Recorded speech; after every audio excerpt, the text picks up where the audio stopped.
반갑습니다.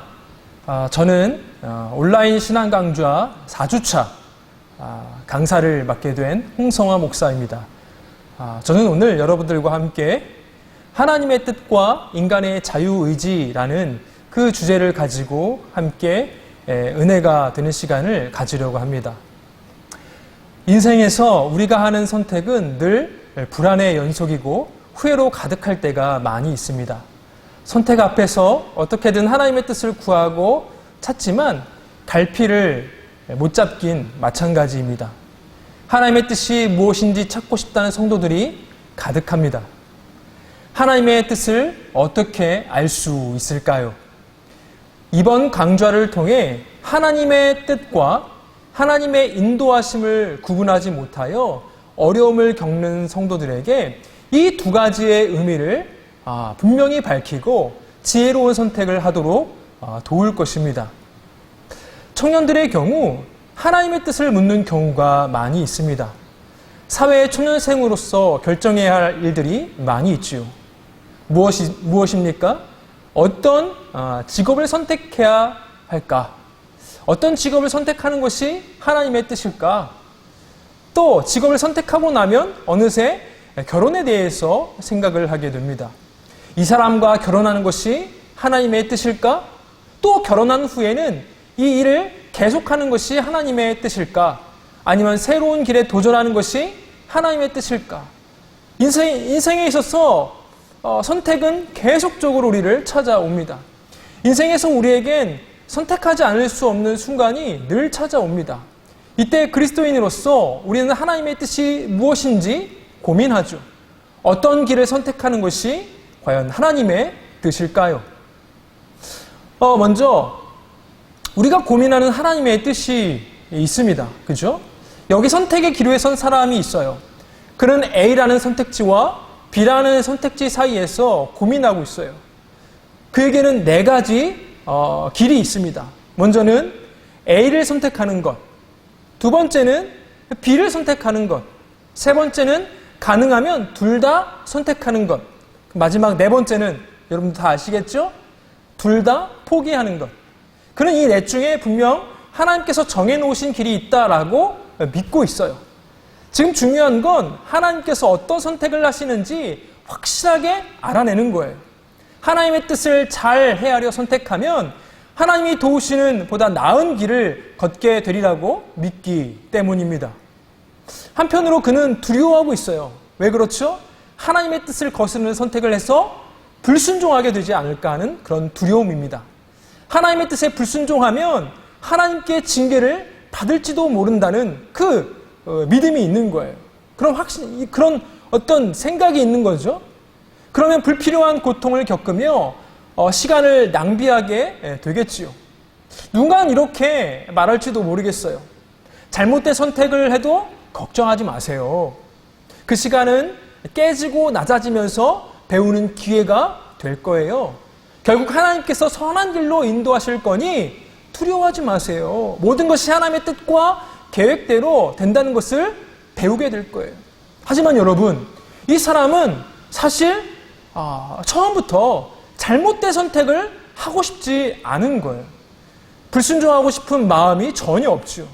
하나님께서 분명한 길만 알려주신다면 그 길로 가고 싶어 합니다. 굳이 징계를 받아 깨지고 낮아지는 길을 걷고 싶은 마음이 전혀 없는 거죠. 근데 문제는 아무리 고민하고 기도해봐도 확실한 하나님의 뜻을 알기가 어렵다는 거예요. 훌륭한 신앙 선배들의 조언을 받아보지만 그들의 의견 어떻습니까? 한 사람 한 사람들의 의견, 조언을 들어보니까 다 같은 게 아니라는 거죠. 서로 다 달라요. 더 혼란스럽기도 하고 답답하기만 합니다. 우리가 하나님의 뜻이라는 말을 쓰는 경우는 크게 세 가지로 나눌 수 있습니다. 첫째, 우리가 다 헤아릴 수 없고 볼 수 없는 그런 크신 하나님의 계획입니다. 하나님의 크심과 주권을 인정하며 이해할 수 없는 우리의 현실을 주님께 맡긴다는 의미에서 하나님의 뜻을 사용합니다. 크신 하나님의 뜻은 우리의 구체적이고 특정한 선택, 우리 인생에 있어서 아주 구체적인 선택, 특정한 선택에는 참고가 되지 않아요. 두 번째, 하나님께서 요구하시는 도덕적인 뜻이 있습니다.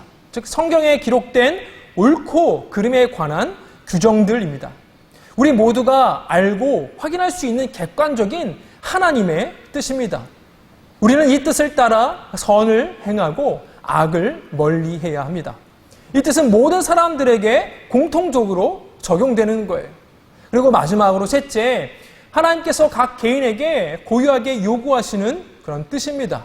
이 뜻은 도덕적인 뜻처럼 모두에게 공통적으로 적용되지는 않습니다. 요나를 니느웨로 그리고 사도 바울을 마게도냐로 보내신 것과 같습니다. 이 뜻은 모두가 동일하게 순종해야 하는 선과 악의 문제와는 달리 각 사람에게 다르게 적용합니다. 우리가 고민하는 하나님의 뜻은 바로 몇 번째? 세 번째 의미입니다. 첫 번째 하나님의 뜻은 우리가 알 수 없어요. 하나님의 그 크신 그 계획을 우리가 전혀 알 수가 없기 때문에 사실 우리의 인생에서 순간순간 선택하는 것과 너무나 괴리가 있어서 상관이 없기 때문에 고민할 필요가 없어요.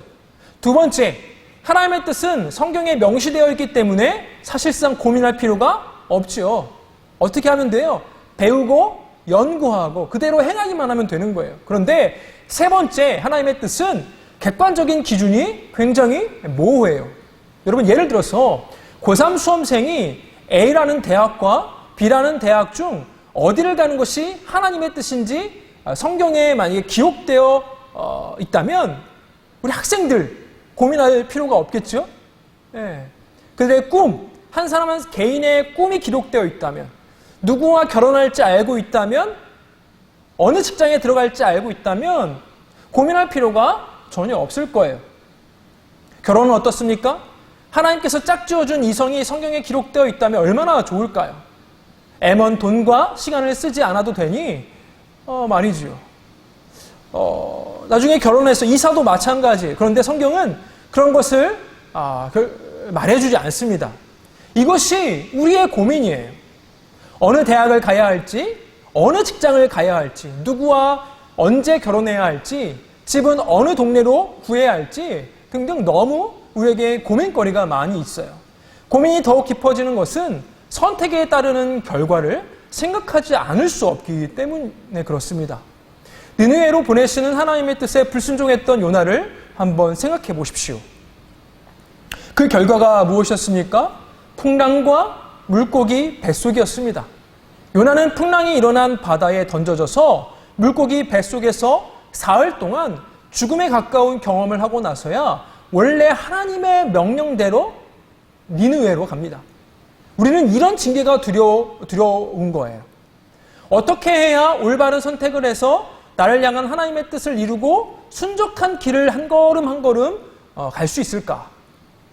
먼저 성경을 통해 하나님께서 한 사람에게 원하시는 길을 확실히 알려주시는 방법부터 살펴보겠습니다.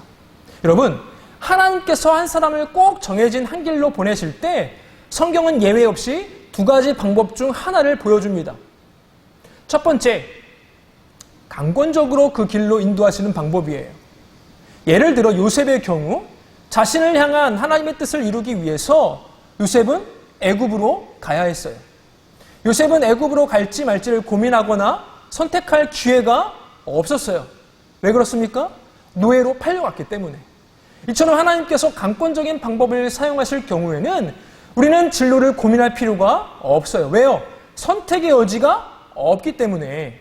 두 번째, 초자연적인 방법입니다. 하나님께서 직접 말씀하시거나 환상이나 꿈, 그 밖의 기적을 통해 하나님의 뜻을 확인시켜 주시는 경우입니다. 하나님은 모세를 애굽으로 부르기 전에 먼저 그에게 기적을 보여주셨어요. 어떤 기적을 보여주셨습니까? 떨기나무에 불이 붙었는데 전혀 타지 않았죠. 모세가 문둥병에 걸렸다가 또 낫습니다. 지팡이가 뱀이 되기도 해요. 그리고 하나님께서 직접 모세에게 말씀하셨어요. 모세는 사람과 대화하듯이 하나님과 대화를 하였습니다.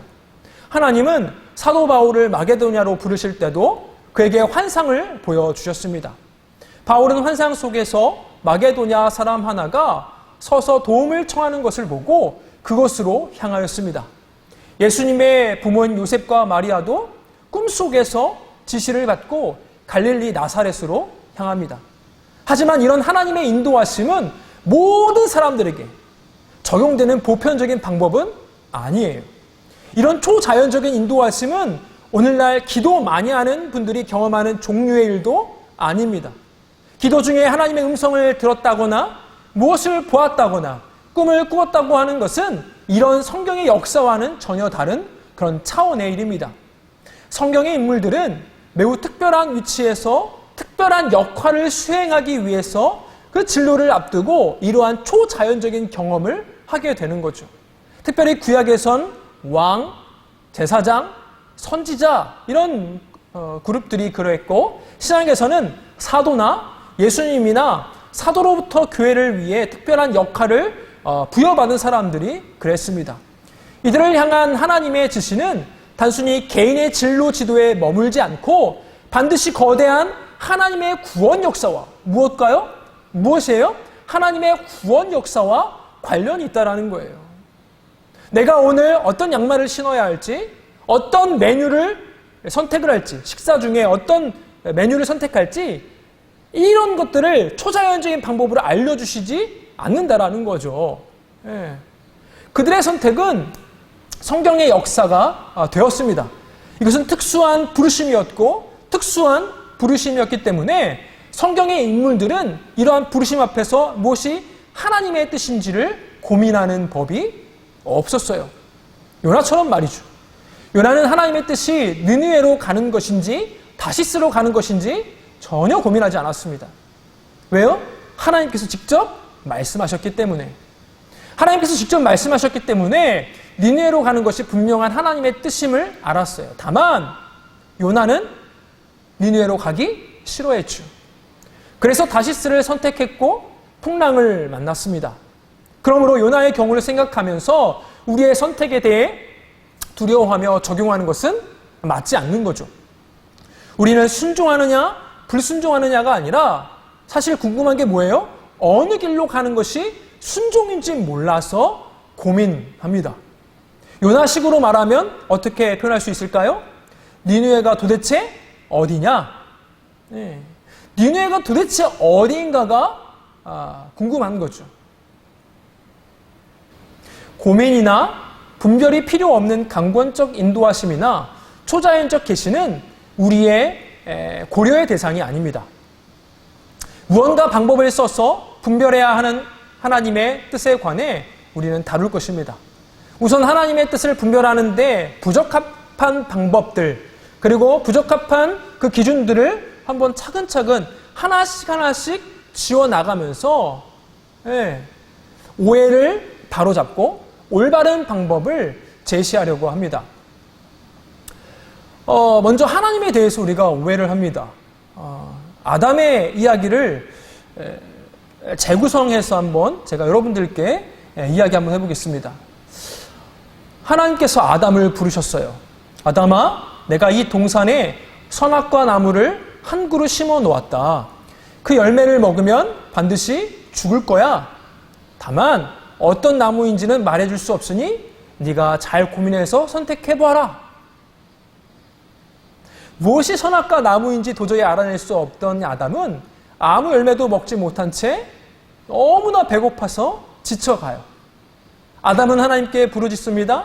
하나님, 정말 모르겠습니다. 하나님, 정말 모르겠어요. 지금 눈앞에 있는 이 나무 열매가 선악과인지만이라도 알려주십시오. 너무 배가 고파서 죽을 것 같습니다. 하나님께서 아담의 기도를 들으셨는지 그의 마음에 음성이 들려요. 하나님의 소리가 들리는 것 같아요. 그것은 선악과가 아니다. 아담은 긴가민가해서 다시 묻습니다. 정말 아닙니까 하나님? 아담의 마음에 확실한 소리가 들리는 거예요. 그것은 선악과가 아니다. 아담은 이제 이 두 번의 음성을 듣고 어떤 마음을 가질까요? 확신을 갖게 되는 거죠. 그래, 이건 선악과가 아닌가 봐. 그때 마침 나무 열매가 툭 땅에 떨어지는 거예요. 아담은 어떻게 생각했을까요? 더욱 확신하게 되는 거죠. 그래, 이건 먹어도 된다는 하나님의 뜻이야. 그렇지 않으면 이렇게 절실할 때 기도하는 중에 떨어질 리 있겠어?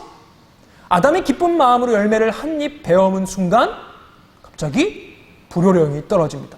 아담아, 어찌하여 내가 먹지 말라고 한 나무 열매를 먹었느냐? 아담은 사색이 되어지죠. 네?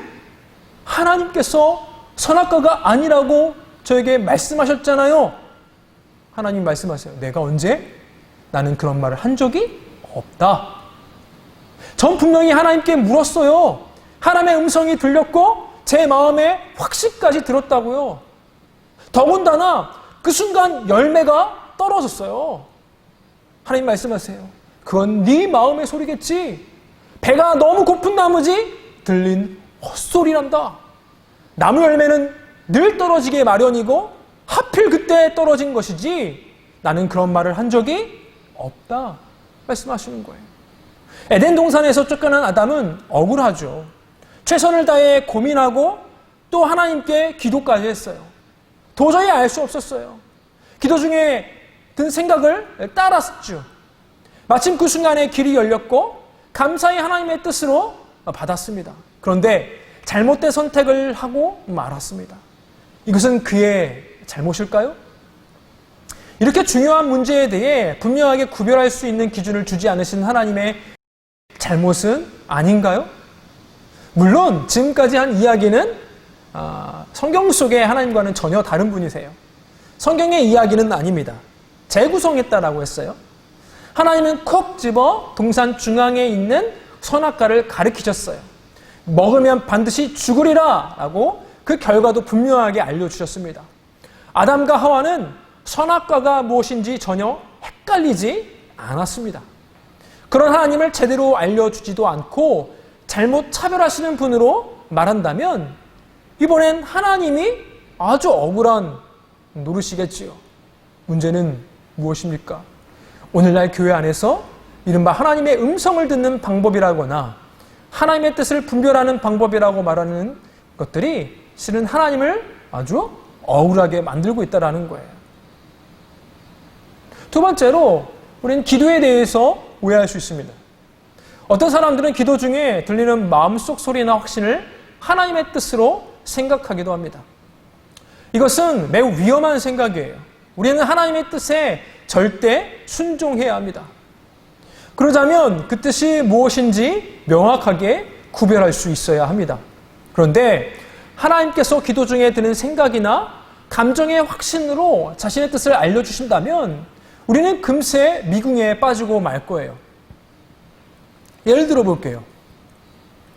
한 형제가 어떤 자매를 놓고 기도합니다. 많이들 하죠. 오랜 기도 끝에 그는 확신을 얻어요.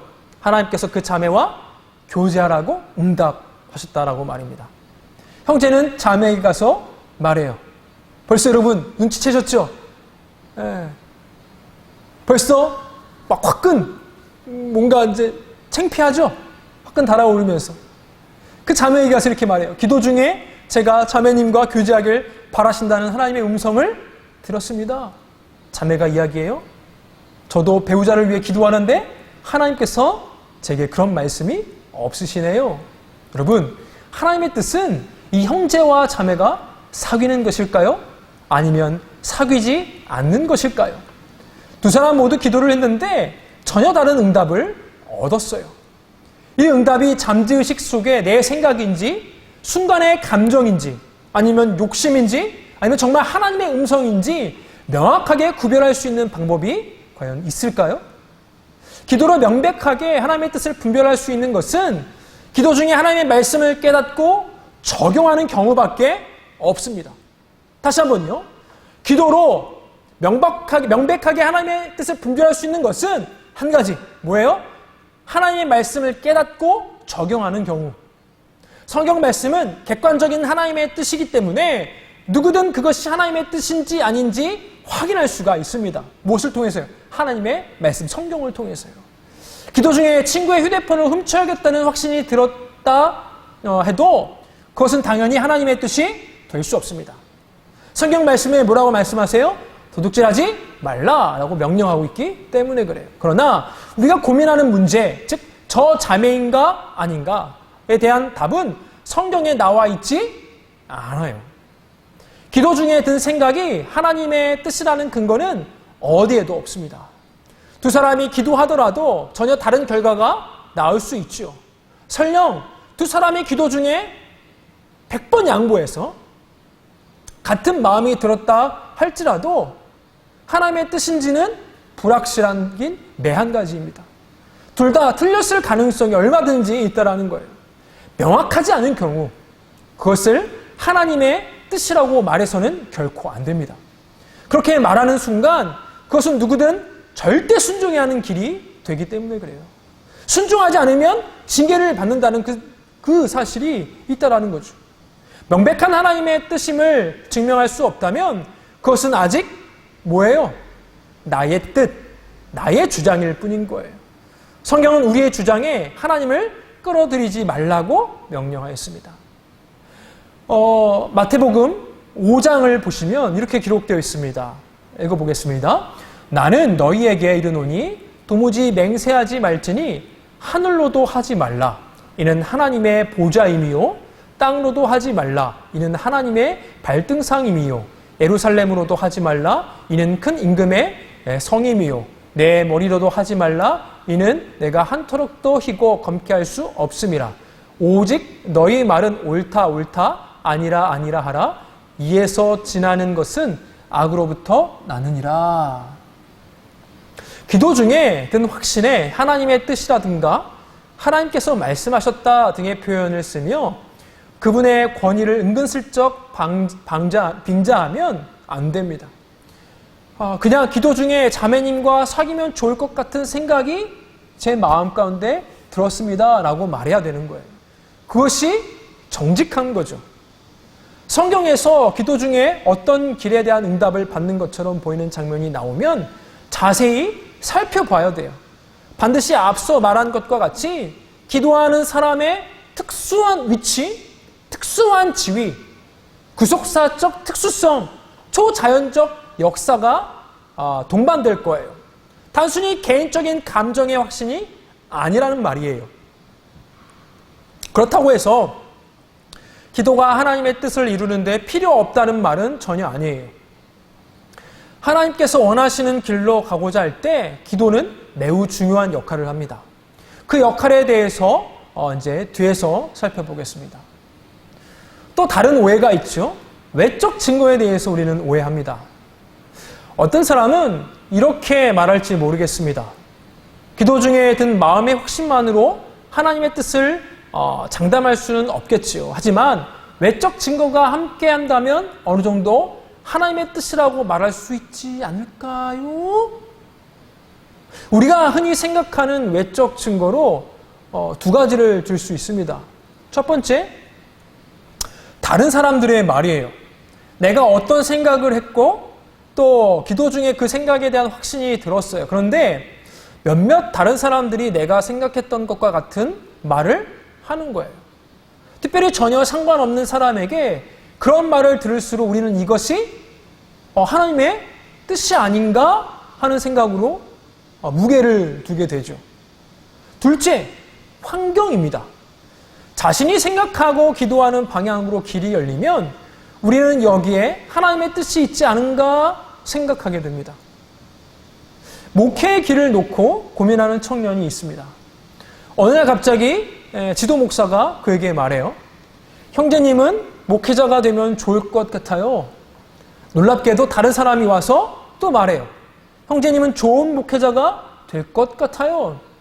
마침 혹시나 해서 지원한 신학대학원에 합격 통지서가 날아와요. 이쯤 되면 목회자가 되는 것이 하나님의 뜻인가 보다 하고 청년은 생각하게 되죠. 한 청년이 두 사람에게 연달아 목회자의 길을 권유받고 신학대학원에 합격하는 일이 일어날 확률이 얼마나 될까요? 사실 확률이 얼마인지는 중요하지 않습니다. 중요한 건 확률이 높든 낮든 이것이 자연적으로 일어날 수 있는 일이라는 점이에요. 게다가 교회라는 환경에서는 목회의 길을 권유하는 사람이 보다 더 많겠죠. 청년이 목회자에게 필요한 자질을 가지고 있다면 더욱 그럴 것입니다.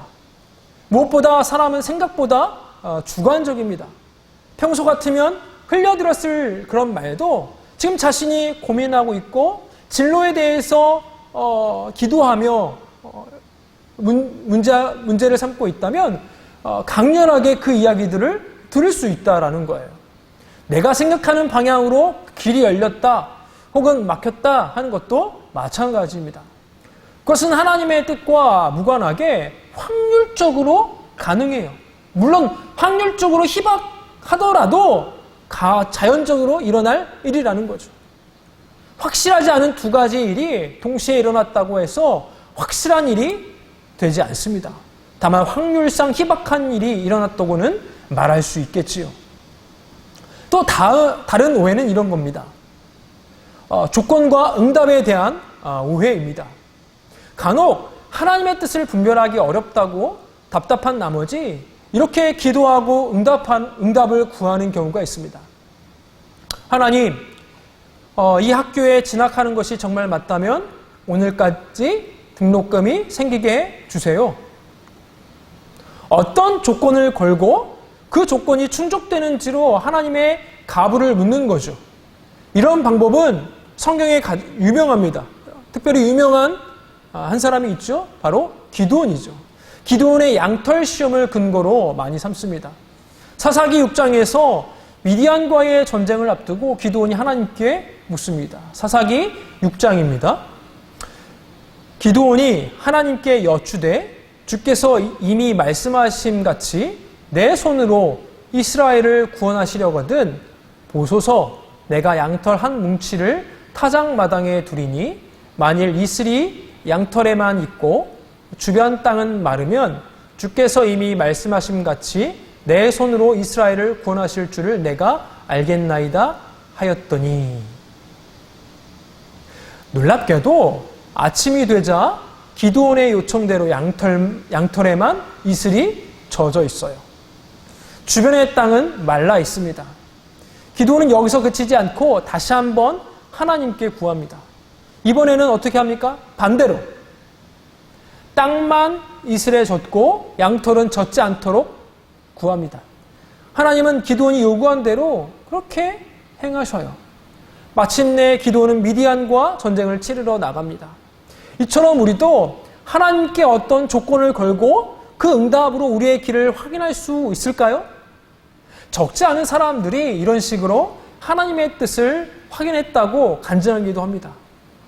그러나 본문은 우리가 생각하는 식의 조건과 응답이 아니라는 사실을 알아야 합니다. 첫 번째, 기드온은 미디안과의 전쟁에 나가는 것이 하나님의 뜻인지 잘 몰라서 물은 게 아니었어요. 이미 하나님의 뜻을 알고 있었지만 전쟁에 나가기가 두려웠던 거죠. 두려웠기 때문에 그는 용기를 얻고자 확실한 어떤 징조를 하나님께 구한 거예요. 하나님은 기드온을 처음 부르실 때 그를 통해 미디안의 손에서 이스라엘을 구하겠다고 말씀하셨어요. 기드온은 이 말씀이 사실인지 확인하기 위해 천사에게 기적을 요구하였습니다. 천사는 기드온이 가져온 그 재물을 바위 위에서 불사르는 기적을 행하였습니다. 이에 그는 집안에 있는 바알 제단을 부수라는 하나님의 명령에 순종하려 합니다. 그런데 너무 겁이 났어요. 바알 제단을 부수면 우상 숭배에 빠져있던 이스라엘 백성들이 가만히 있을 것 같지 않았던 거죠. 그래서 그는 차마 낮엔 하지 못하고 밤에 몰래 가서 바알 제단과 신상을 부수었습니다. 이런 사건 후에 이제 기드온은 미디안과의 전쟁을 앞두고 있습니다. 이 마당에 그가 부르심을 확신하지 못하거나 전쟁의 당위성을 확신하지 못했을 리 없죠. 그는 초자연적인 기적으로 부르심을 받았고 바알 제단을 부셨습니다. 또 이미 이스라엘 백성들을 불러 모았어요. 이번에도 그는 겁이 났을 수 있어요. 그래서 두려움을 제거해줄 하나님의 어떤 증거, 표징을 구하는 거죠. 그것이 바로 양털 시험이에요. 두 번째, 기드온의 양털 시험은 자연적으로 일어날 확률이 제로인 완벽하게 초자연적인 현상입니다. 확률의 문제가 아니라 초자연적인 거예요. 때마침 등록금이 생긴다는 것은 놀랍지만, 정말 놀랍죠. 간증거리가 될 수도 있겠죠. 하지만 초자연적인 현상이 아닙니다. 확률이 낮긴 해도 아예 없진 않죠. 확률이 800만 분의 1인 로또도 누군가는 당첨이 되지 않습니까? 이것은 자연적으로 일어날 수 있는 일이라는 거예요. 우리가 기도 중에 조건을 걸고 그 조건에 응답을 얻는 것은 꼭 하나님의 뜻이 아니어도 확률상 일어날 수 있는 일입니다. 그것이 확률에 의한 것인지 하나님의 뜻에 의한 것인지 어떻게 구별할 수 있을까? 확실하지 않은 것을 하나님의 뜻이라고 말할 수 있을까요? 게다가 하나님을 시험하듯이 조건을 내거는 그 기도원의 방식을 과연 하나님께서 기뻐하실지 우리는 생각해 봐야 합니다. 하나님께서 기도원의 연약함을 긍휼히 여겨서 그의 조건을 들여주시기는 하셨지만 보다 더 바람직한 자세는 무엇입니까? 그대로 순종하든지 아니면 필요한 용기를 구하는 거죠. 하나님, 저에게 용기가 없습니다. 용기를 주십시오. 이런 기도가 필요한 거 아닙니까? 등록금을 도저히 구하기 어려울 때 구하고 응답받는 것은 귀한 일입니다. 두려울 때 용기를 구하는 것도 꼭 필요합니다. 그러나 조건을 걸고 하나님을 시험하듯이 응답을 기다리는 것은 결코 신앙인으로서 바람직한 태도는 아니죠. 다음으로 제비뽑기에 대한 오해가 있습니다. 제비뽑기는 하나님의 뜻을 분별하기 위해 사용하는 방법으로서 성경에 자주 등장했습니다. 그래서 어떤 사람들은 지금도 제비뽑기로 하나님의 뜻을 분별할 수 있다고 믿는 것 같아요. 과연 이 방법은 오늘날도 유효할까요? 여러분 성경을 보세요. 레위기에는 제사에 쓸 제물을 선택하는 제비뽑기가 등장합니다. 또한 제사장은 우림과 둠밈이라는 제비 혹은 주사위로 추정되는 것으로 하나님의 뜻을 물었습니다. 그래서 우림과 둠밈을 넣어가지고 다니던 흉패를 판결 흉패라고 부르기도 했어요. 이 흉패는 하나님의 명령에 따라서 제사장 복장의 일부로 만들어진 것입니다. 여러분, 구약의 제사장은 매우 독특한 지위, 구속사적 역할을 가진 존재입니다. 오늘날 우리에겐 제사장도, 제사장의 복장도, 제사장의 가장 큰 역할이었던 제사도 없습니다. 제사를 드리는 성전도 없어요. 예수 그리스도가 완전한 제사장이 되어 완성하신 완전한 제사를 통해 새로운 성전, 곧 성전된 그분의 백성들인 성도들이 세워졌기 때문입니다. 제사도 제사장도 없는데 제사장의 그 부수적인 역할과 방식에 해당하는 이 제비뽑기를 그대로 시행할 수 있다고 여기는 것은 맞지 않습니다. 또한 죄악을 판결하기 위해서 제비뽑기를 하였는데 여호수아가 이끌던 이스라엘이 아이성 전투에서 패배한 이유가 누군가가 하나님의 것을 도둑질했기 때문임을 알게 되었습니다. 그런 이후에 그를 밝혀내기 위해 제비를 뽑았죠. 사울 왕은 자신이 내린 금식령을 어긴 범인을 가려내기 위해서 이 제비를 뽑았습니다. 죄인을 판결하는 것은 이스라엘의 지도자인 왕과 제사장이 맡은 매우 중요한 임무였습니다. 제사장의 흉패가 있던 우림과 둠밈도 이런 재판에 사용되었을 것으로 추정하기도 합니다. 이것은 신정국가 이스라엘이라는 특수 공동체 안에서 재판장 역할을 하는 왕과 제사장에게 국한된 일이죠. 오늘날엔 이런 식의 재판이 진행되지 않습니다. 제사장과 관련한 이 제비뽑기가 더 이상 유효하지 않은 이유와 같습니다. 세 번째, 제비를 언제 뽑았느냐? 기업을 나누기 위해서 제비를 뽑았습니다. 하나님은 이스라엘 백성이 가나안 땅을 분배할 때 제비를 뽑으라고 명령하셨습니다. 먼저 각 지파의 인구수대로 땅의 크기를 정한 뒤에 비슷한 인구의 지파끼리 제비를 뽑아 땅의 위치를 정하는 방법이죠. 이스라엘은 가나안을 점령한 다음 그 명령대로 제비를 뽑아 땅을 분배하였습니다. 그런데 모세는 제비 뽑기 하라는 명령을 직접 하나님을 대면하여 받아요. 하나님은 아무 때나 제비 뽑기를 명하지 않으셔요. 기업 분배라는 특수한 상황에서만 직접 제비를 뽑으라고 명령하십니다. 우리는 하나님을 직접 대면한 적도 없고 우리가 고민하는 사안에 대해서 제비 뽑기를 하라는 명령을 받은 적도 없습니다. 그러므로 이 제비 뽑기를 우리의 선택 방식에 적용할 수 없죠. 네 번째, 사람을 선택하기 위해서 제비를 뽑았어요. 다윗 왕은 제사장의 반차를 결정하기 위해서 차량대를 뽑기 위해서 제비를 사용했습니다. 또한 느헤미야는 재건된 예루살렘에 거주할 백성을 뽑기 위해서 제비를 사용하였습니다. 가장 유명한 제비 뽑기는 무엇입니까? 신약에서 죽은 가룟 유다를 대신할 새로운 사도 마띠아를 선출할 때 제비를 사용했습니다. 이런 사례들은 공동체를 위해서 특수 직분에 관한 일로 그 대상도 하나님의 특별한 부르심을 받은 왕이나 제사장, 선지자에게만 국한되었어요. 신약에서도 제비로 마띠아를 뽑은 것도 사도라는 매우 특수한 직분에 국한되었습니다.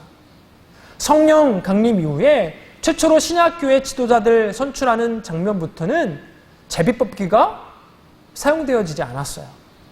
7 집사를 세울 때 그에는 오직 성도들의 평판에 따라 성령 충만하고 지혜가 타고난 인물들을 선발하였습니다. 신약교회의 출발을 알리는 성령 강림 이후로 구약의 신탁인 제비 뽑기가 더 이상 필요하지 않게 되었기 때문입니다. 더 이상 구약의 제사도, 제물도, 제사장도, 지파도, 기업도 존재하지 않은 이유와 같습니다. 디모데전서 3장에는 초대교회의 핵심 직분자인 감독과 집사를 세우는 기준이 등장합니다. 모두 인격과 관련되어 있고 잘 가르칠 것과 잘 다스릴 것 등의 은사를 고려할 뿐입니다. 분명한 하나님의 뜻은 성경에 명시된 지도자의 자격을 갖췄는지 면면히 살펴서 확인된 사람을 성도들의 선택에 따라 세우는 것입니다. 다만 모든 후보자가 동등한 자격 요건을 갖췄을 때는 불필요한 경쟁을 하지 않고 공동체의 화합을 도모하기 위해서, 덕을 세우기 위해서 지혜로운 방법으로 제비뽑기를 사용할 수는 있어요. 이 경우에도 제비뽑기 결과를 하나님의 뜻이라고 말하기는 어렵습니다. 교회가 도모할 수 있는 가장 공정하고 지혜로운 방법이라고 말하는 것이 적절한 거죠. 또 다른 오해가 있습니다. 체험에 대한 오해인데요. 적지 않은 성도들이 계시와 신앙 체험을 혼동합니다. 자신의 체험에 하나님의 음성이라든지 하나님의 뜻 같은 단어를 사용하면서 생기는 혼선이죠. 계시는 하나님께서 우리에게 주시는 진리에 관한 객관적인 지식입니다. 성경은 우리가 계시를 통해 진리를 알게 된다라고 선언합니다. 계시는 주로 일반 계시와 특별 계시로 나뉘는데요. 일반 계시가 무엇입니까? 온 피조 세계, 즉 자연계를 통해 하나님께서 하나님의 신성을 나타내신 일이에요. 그럼 특별 계시는 뭐예요? 하나님께서 주신 성경이죠. 자연계는 인간의 능력으로 변개할 수 없는 본연의 속성과 작동 원리가 있습니다. 우리가 과학이라는 학문을 할 수 있는 이유도 자연계에 변하지 않는 그 작동 원리, 즉 질서가 있기 때문에 그래요. 창조 질서죠. 로마서에서는 이렇게 말합니다. 창세로부터 그의 보이지 아니하는 것들, 곧 그의 영원하신 능력과 신성이 그가 만드신 만물에 분명히 보여 알려졌나니 그러므로 그들이 핑계하지 못할지니라. 문제는 아담과 하와가 선악과를 따먹고 타락하여 불완전한 존재가 되었다라는 거예요. 이제 우리는 일반 계시만으론 하나님을 온전히 알 수 없게 되었습니다. 그래서 하나님께서 새로운 계시를 주셨는데 그것이 바로 특별 계시인 성경이에요.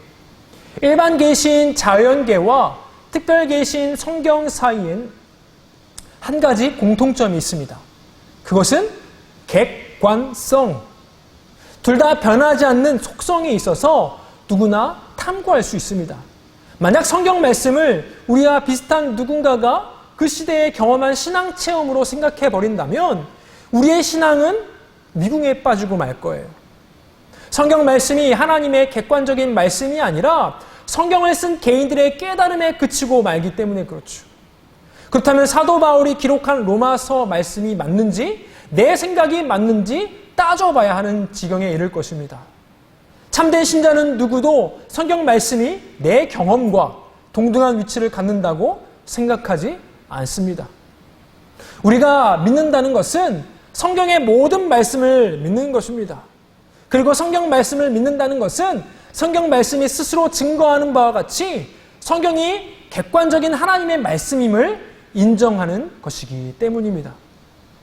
요한복음 10장 35절 상반절에 보니까 성경은 패하지 못하나니, 또 베드로서 1장 20절에서 21절을 보면 먼저 알 것은 성경의 모든 예언은 사사로이 풀 것이 아니니 예언은 언제든지 사람의 뜻으로 낸 것이 아니요 오직 성령의 감동하심을 받은 사람들이 하나님께 받아 말한 것임이라. 내 말과 생각은 언제든지 패할 수 있습니다. 우리는 수시로 잘못된 생각을 하기 때문입니다. 패할 수 없다는 것은 완전한 말씀이라는 거예요. 성경 말씀을 사사로이 풀 수 없다는 것은 성경이 한 개인의 주관적인 주장이 아니라는 거예요. 성경은 하나님으로부터 주어진 그분의 객관적인 말씀, 진리입니다. 성경은 스스로를 하나님의 말씀이라고 확증하고 있습니다. 그 중심에는 예수님이 계시죠. 성경은 일반적인 신앙 체험 모음집이 아니라 매우 특수한 부르심과 상황, 방법을 통하여 기록되고 예수님과 예수님의 말씀을 직접 듣고 가르침을 받은 제자들에 의해서 확증된 유일무이한 하나님의 계시입니다. 오늘날 누군가가 계시를 받는다라고 하면 그것은 명확하게 이단이 됩니다. 왜요? 계시는 이미 종결되었어요. 많은 이단들을 보십시오. 새로운 계시를 주장하며 성경에 무언가를 더하거나 빼요. 하나님의 말씀인 성경은 명백한 하나님의 뜻이라고 말할 수 있습니다. 이는 모두가 확인할 수 있는 객관적인 하나님의 뜻입니다. 그러나 신앙 체험은 주관적인 것으로 명백한 하나님의 뜻이라고 말할 수 없어요.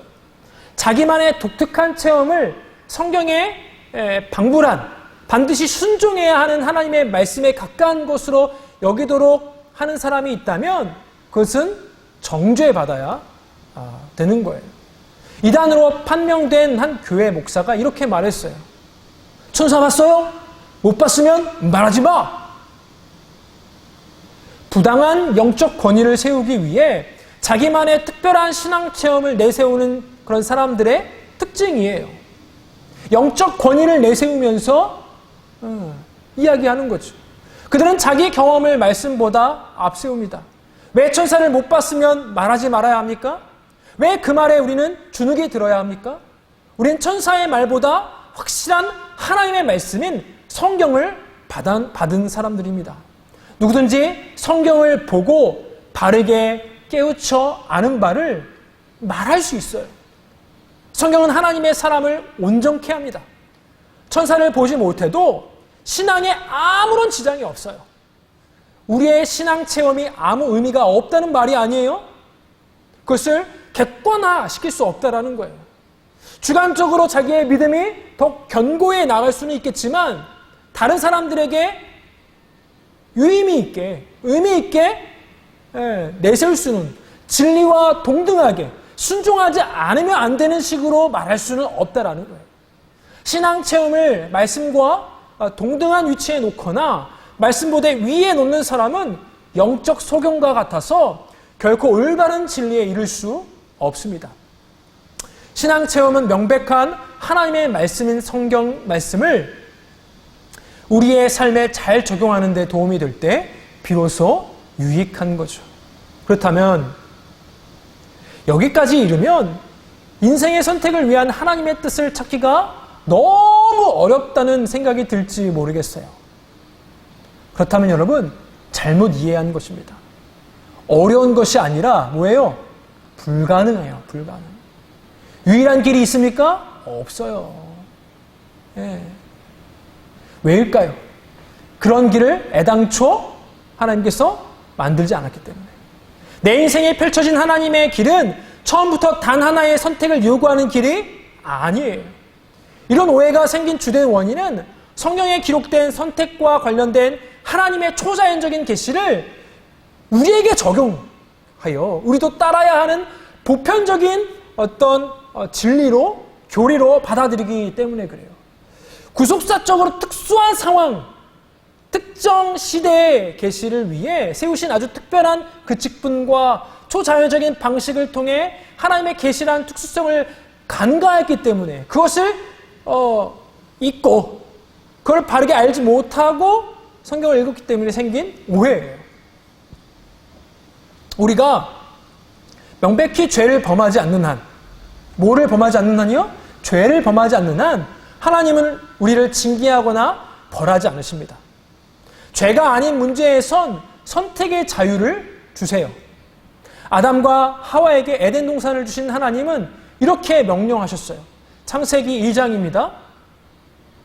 여호와 하나님이 그 사람에게 명하여 이르시되 동산 각종 나무의 열매는 내가 임의로 먹되 선악을 알게 하는 나무의 열매는 먹지 말라.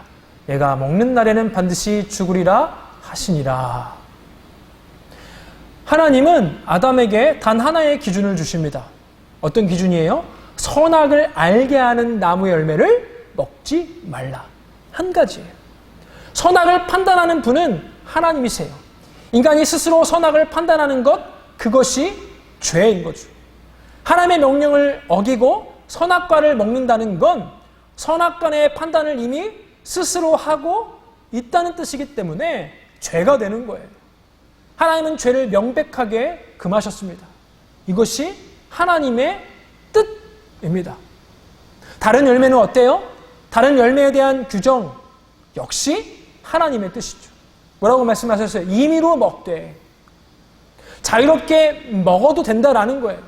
바꿔 말해서 죄를 짓지 않는다면 나머지는 네 마음대로 하라는 것이죠. 아침에는 사과를 먹어도 되고 점심에는 다른 포도 열매를 먹어도 되고 저녁에는 다른 것을 먹어도 된다라는 거죠. 자유롭게 선택하라는 거예요. 하나님은 아담에게 식단을 정해주시고 오늘 아침은 포도 먹어야 돼, 점심은 사과, 저녁은 브로콜리를 먹으라고 하지 않으십니다. 순서도 양도 종류도 모두 자유로운 선택에 맡기셨어요. 우리의 취향에 따라, 죄가 아니라면 취향에 따라 자유롭게 선택할 수 있게 하셨어요. 여러분, 이 자유로운 선택은 하나님의 뜻입니다. 저는 하나님의 절대 주권을 믿습니다. 절대 주권이라는 것은 우리의 고백이지 우리가 구체적으로 그 내용을 가늠하거나 실천할 수 있는 항목이 아닙니다. 하나님께서 주신 지정의로 느끼고 사고하고 선택하는 것은 우리의 책무예요. 한편 우리의 자유로운 선택권을 훼손하지 않으면서도 종국엔 모든 것을 그분의 뜻대로 이루시는 하나님의 절대 주권은 신앙의 신비이죠. 절대 주권만큼이나 명확한 건 하나님께서 우리에게 자유의지를 주셨다라는 거예요. 자유로운 선택권을 주셨다라는 거예요. 우리는 자유의지를 가지고 자유로운 선택을 할 수 있습니다. 이 모든 것이 하나님의 절대 주권 아래에 있어요. 사실 우리는 일상에서 이미 자유로운 선택의 특권을 누리고 있습니다. 경건한 그리스도인들도 인생 대부분의 선택을 자유롭게 하고 있어요. 우리 중 누구도 화장실에 들어갈 때 하나님의 뜻을 묻지 않습니다. 몇 층 화장실에 하나님의 뜻이 있는지, 화장실 어느 칸에 들어가는 것이 하나님의 뜻인지 헤아리려 하지 않습니다. 왜요? 이런 인생에서 그다지 중요한 문제가 아니기 때문일까요? 그렇다면 하나님께 물어야 할 중요한 문제와 묻지 않아도 될 덜 중요한 문제의 기준은 무엇입니까? 비극적인 뉴욕 9.11 테러 당시에 1층 화장실에 있던 사람들은 살았을 것이고 90층 화장실에 있던 사람은 죽었을 거예요. 때로 화장실을 선택하는 일이 생사를 가를 수 있습니다. 물론 아주 희박한 일입니다. 그렇다면 우리는 중요한 일이 일어날 가능성이 희박한 일은 내 마음대로 하고 가능성이 높은 일은 하나님의 뜻을 물어야 할까요? 하나님의 뜻을 묻는 기준이 중요한 일이 일어날 확률이라면 어느 정도까진 하나님께 묻고 어느 정도까진 내 마음대로 선택해도 되는 것일까요? 2층 화장실과 3층 화장실 사이에서 고민하던 사람이 3층 화장실을 선택합니다. 하필 그 앞에서 10년 만에 동창생을 만나요. 그리고 3개월 후에 그 동창생과 결혼을 해요. 화장실 선택이 결혼으로 이어진 겁니다. 아주 극단적인 이야기를 제가 했어요. 이처럼 우리 삶에 사소하게 보이는 선택의 연쇄 효과까지 고려한다면 사실 무엇이 사소한 선택이고 무엇이 중요한 선택인지 가려내는 일조차 우리 능력 밖의 일임을 알아야 합니다. 때로 우리가 작다고 생각했던 일이 상상도 못하게 큰 일이 될 수 있고 굉장히 크게 생각했던 일이 별것 아닌 일로 밝혀지기도 합니다. 그러므로 하나님께서 사소해 보이는 우리 일상의 선택에 자유를 주셨다면 우리에게 커 보이는 어떤 선택에도 자유를 주셨음을 인정해야 돼요.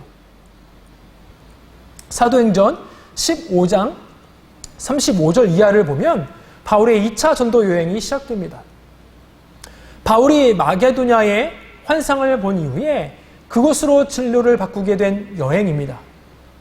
그 시작을 성경은 이렇게 기록합니다. 사도행전 15장 36절입니다. 며칠 후에 바울이 바나바더러 말하되 우리가 주의 말씀을 전한 각 성으로 다시 가서 형제들이 어떠한가 방문하자 하고. 바울은 두 번째 전도 여행이 기도 중에 받은 하나님의 뜻이라고 말하지 않습니다. 이미 1차 전도 여행을 통해 세운 교회들을 신방하는 것은 목회에 매우 유익한 일이었을 것입니다. 바울은 자유롭게 지혜로운 목회 방법을 선택했고 바나바에게도 제안했습니다. 바나바도 이에 동의하죠. 그런데 문제가 생기죠. 방향에 대한 견해는 일치했지만 방법에 대한 견해가 달랐습니다. 바나바는 1차 전도 여행에서 중도 포기한 마가를 다시 데려가자고 제안합니다. 그런데 바울은 어땠습니까? 중도 포기한 사람을 다시 데려갈 수 없다고 반대했어요. 둘의 의견이 얼마나 첨예하게 대립했는지 성경은 서로 심히 다투어 피차 갈라서니라고 기록합니다. 결국 바나바는 마가를 데리고 구브로로 가고 바울은 실라라는 새로운 동역자를 얻어 2차 전도 여행을 떠납니다. 바울의 2차 전도 여행은 역사적으로 매우 중요한 사건입니다. 그런데 여행을 앞두고 초대교회의 탁월한 지도자이자 성령 충만했던 두 사람의 의견이 나누어집니다. 마가를 데려가는 것이 하나님의 뜻일까요? 아니면 두고 가는 것이 하나님의 뜻일까요? 이 문제로 두 지도자가 완전히 다른 여정에 올랐습니다. 우리 생각처럼 인생의 기로에서 하나님이 원하시는 단 하나의 길이 있어서 반드시 그 길을 선택해야 한다면 바울과 바나바 둘 중 하나는 하나님의 뜻이 아닌 길을 간 거겠죠? 과연 그럴까요? 성경은 둘의 주장 중 누가 옳았다라고 평가하지 않습니다. 그들의 주장은 옳고 그름이 아니라 서로 다름의 문제였기 때문입니다. 바나바는 사람을 중시하는 지도자였습니다. 바울이 다메섹 도상에서 회심한 뒤에 일반 사람들은 물론이고 사도들도 그의 회심을 믿지 않았습니다. 어떤 계략이 있지 않은지 경계했죠. 그때 바울을 두둔하고 사도들에게 소개한 사람이 바로 이 바나바였어요. 바울이 회심한 후에 핍박을 피해 고향 다소로 돌아가 집거할 때에 안디옥 교회로 불러 함께 사역할 것을 권유했던 사람도 바나바였어요. 이처럼 사람을 중시하는 바나바이기에 첫 여행에서 실패한 마가에게 다시 기회를 주고 싶었던 거죠. 바울은 바나바에 비해 매우 도전적이고 열정으로 사역하는 사람이었습니다. 상대적으로 사역에 초점을 맞춘 바나바에게 마가는 사역을 망칠 수 있는 위험 요소였을 거예요. 그에게 마가는 훈련과 검증이 더 필요한 사람이었습니다. 서로 다른 길을 갔던 두 사람은 어떻게 되었을까요? 한쪽은 하나님의 인정을 받아 평탄하고 능력 있는 길을 걷고, 다른 한쪽은 결국 길이 막혀 회개하고 돌아오게 되었을까요? 성경은 그렇게 말하지 않죠? 바나바는 바울과 헤어진 뒤에 마가와 동역하여 마가를 초대교회의 훌륭한 지도자로 키워냈습니다. 최초의 복음서인 마가복음을 쓴 사람이 이 마가예요. 나중에 사도 바울도 마가를 인정할 뿐만 아니라 마음으로 의지하기까지 합니다. 사도 바울은 그의 유언장과 같은 디모데후서에서 디모데에게 이렇게 편지합니다. 디모데후서 4장 11절입니다. 누가만 나와 함께 있느니라. 내가 있을 때에 마가를 데리고 오라. 그가 나의 일에 유익하니라. 바울은 어떻습니까? 그가 신라와 함께한 2차 전도 여행은 소아시아를 넘어 유럽에 이르기까지 교회가 세워지는 역사적인 여행이 됩니다. 중대한 기로에서 바울과 바나바는 정반대의 길을 선택했고 그들 모두 하나님의 선한 인도하심을 받습니다. 이처럼 옳고 그름의 문제가 아닌 한 하나님은 매우 중요한 선택에서도 자유를 허락하셔요. 성경은 한 사람의 인생이 오직 한 길로 되어 있다라고 말하지 않아요. 오히려 우리에게 자유로운 선택의 길이 있고, 다만 그 모든 길이 하나의 목적지를 향해야 한다고 말합니다.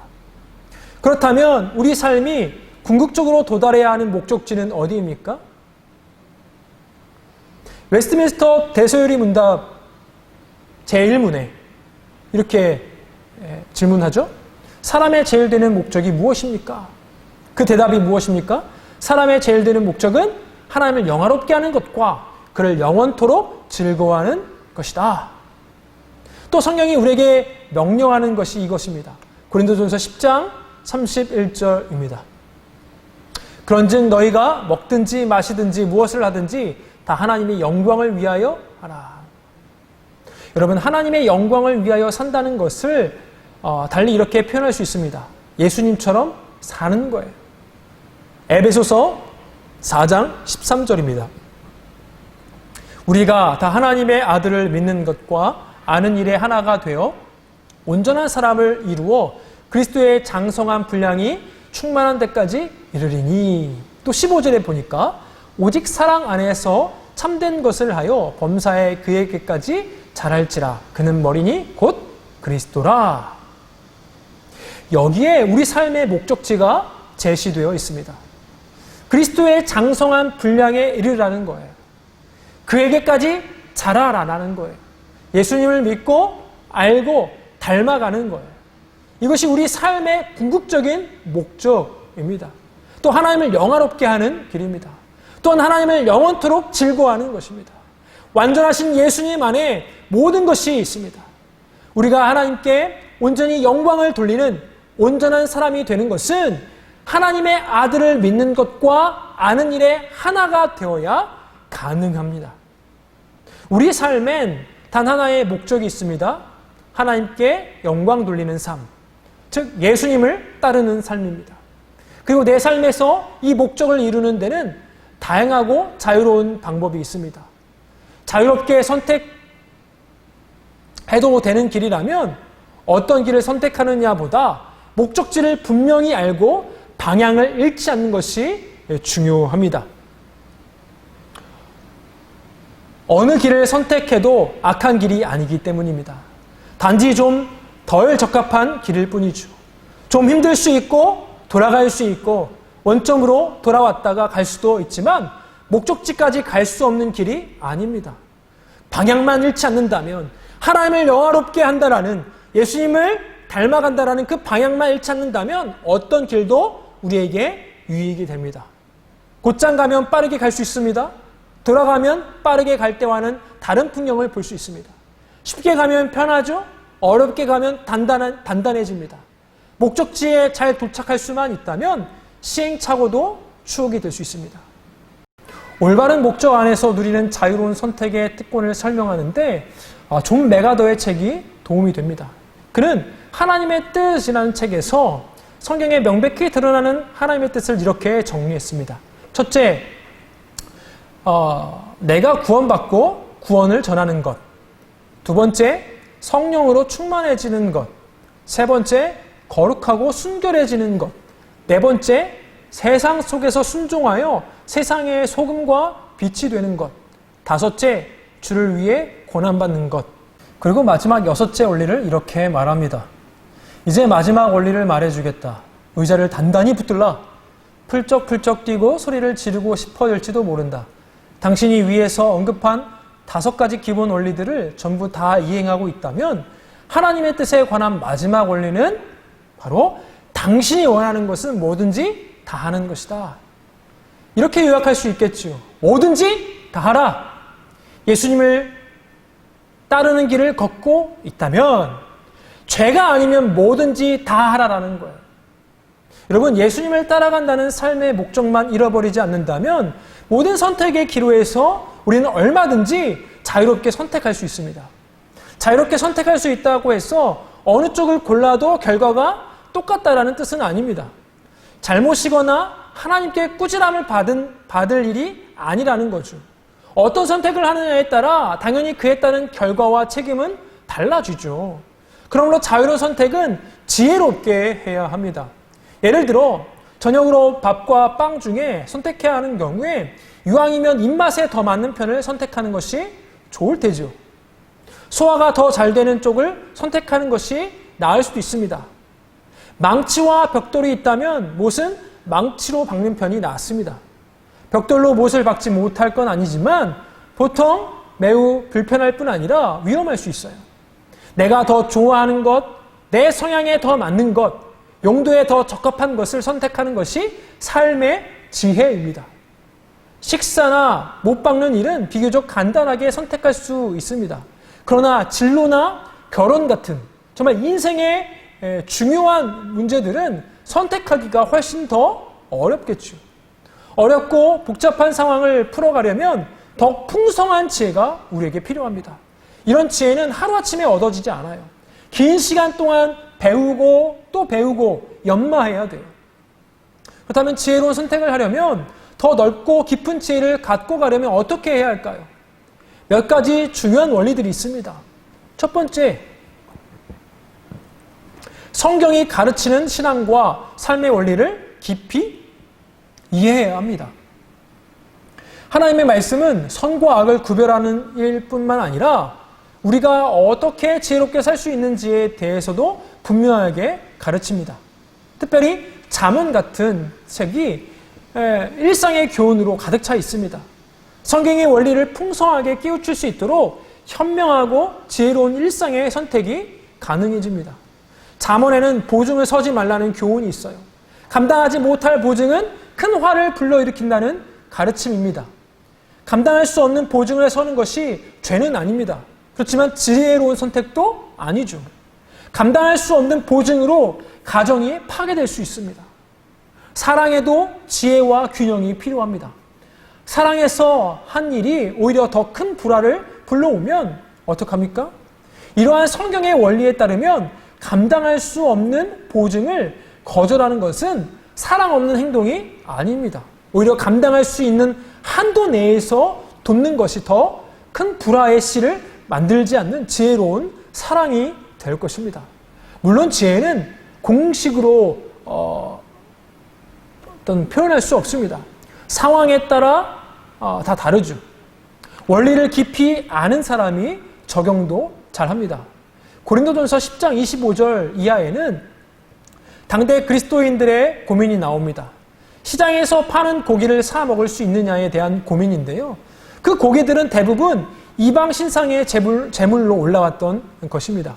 과연 그리스도인이 이방 신에게 바쳐졌던 고기를 먹는 것은 죄가 되지 않을까? 대답은 예. 죄가 되지 않는다라는 거예요. 이방 신에게 바쳐졌던 고기를 먹는 것은 죄가 되지 않습니다. 우상은 아무것도 아닙니다. 모든 음식의 주인은 하나님이시기 때문입니다. 그런데 우상에게 바쳐졌던 고기를 먹는 것이 죄가 될 때가 있어요. 같은 행동인데 어떤 경우는 죄가 돼요. 내가 그 고기를 먹은 것으로 인해서 다른 연약한 형제가 실족할 때 죄가 된다라고 이야기합니다. 당시는 다신교 사회였고 여러 신들을 한꺼번에 믿는 것이 자연스러웠습니다. 그러니 예수님을 믿는 사람이 우상에 바쳐졌던 고기를 먹는 모습은 우상과 예수를 동시에 섬긴다는 오해를 살 수가 있죠.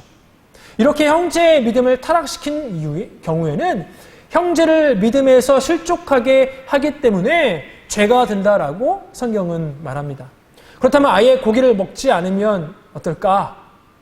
그게 그리 단순한 일이 아니죠. 불신자 중에 누가 호의를 가지고 그리스도인을 초대해서 식사를 대접한다라고 한번 가정해 보세요.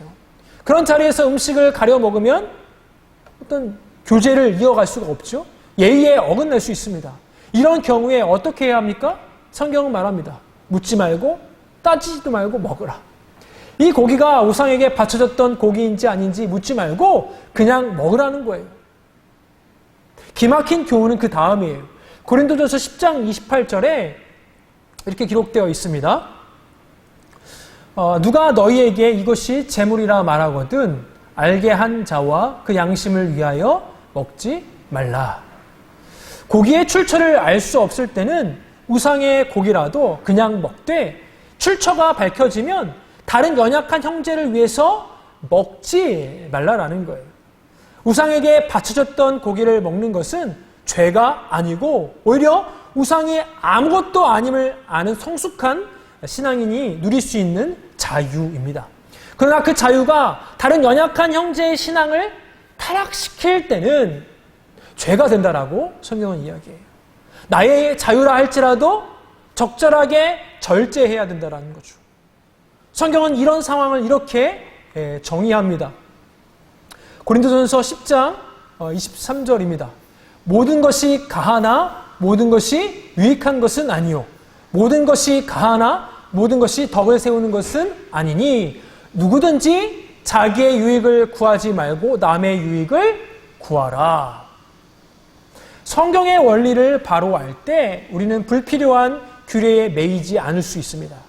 또한 자신의 신앙에 문제가 없다 하여 다른 이들에게 해를 끼치는 어리석음을 피할 수 있는 거죠.